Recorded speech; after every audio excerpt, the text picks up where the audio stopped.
Hi, how are you? This is Afra Koshaba from Anatomy, Human Anatomy and Physiology, Dr. Daniel's class. So today we're gonna be explaining some locations that are some fragments and parts in the skull. Okay, so we're gonna start with the sutures. So right here, this is the frontal suture, which is we call it coronal suture. Right here, this is the coronal suture, and this is the frontal globula. We have the sagittal suture, which is in between. These are the two parietal bones. We have the left and right, and then we have the glomboid suture in the back right here, and then we have the squamous suture, which is located on the sides of the skull right here, and also on both sides. So whatever you have on one side, you have on the other side as well. And then if we go to the frontal bone, we have the glabella right here. Excuse my accent. We have the glabella right here, and then we have the superior orbital notch right here next to the, just right on the eyebrow. And then we have the frontal sinuses. We can see it in here on the mid-sagittal skull. And then if we open the skull,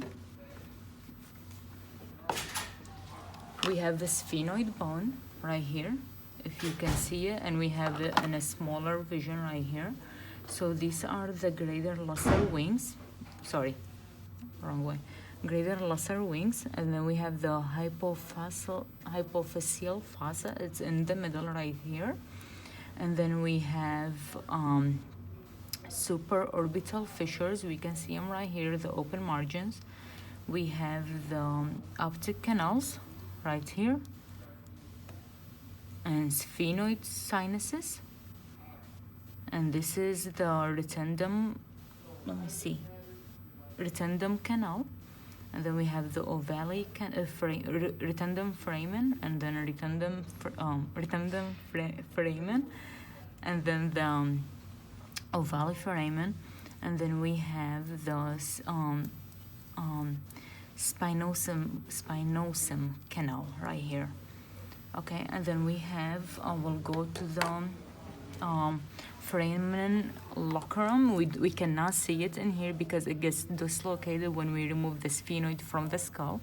So it's right here, the big foramen right here. We call it locerum. And then we'll go to the occipital bone. So this is the occipital bone, the back of the head. We have the occipital condyles, magnum foramen, the biggest magnum in the biggest foramen in the head, and then we have the hypoglossal canals right here next to the magnum foramen.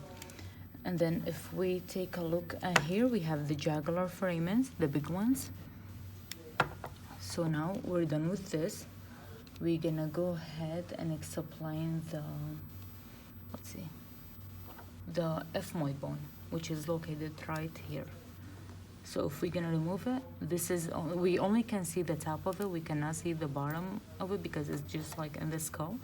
So we have the crista galli right here, the cribriform plate up here, and then we have the orbital plate on both sides. As we said, whatever we have on one side, we have it on the other side.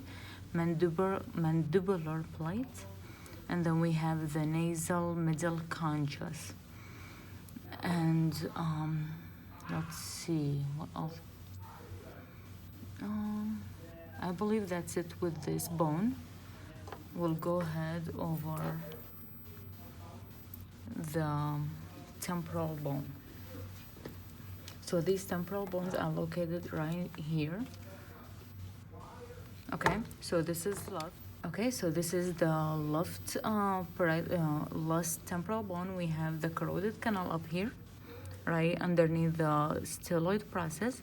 We have the external auditory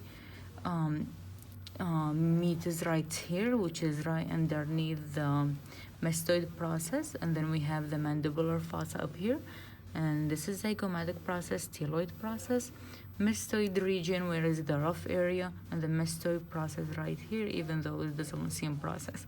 And then we have the squamous region up here.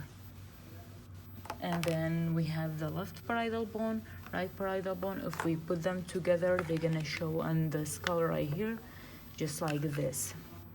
So this suture is not showing a lot, but this is the left. If we're gonna put it right here, this is the left, this is the right. And that's it for today. Thank you. Thanks for watching.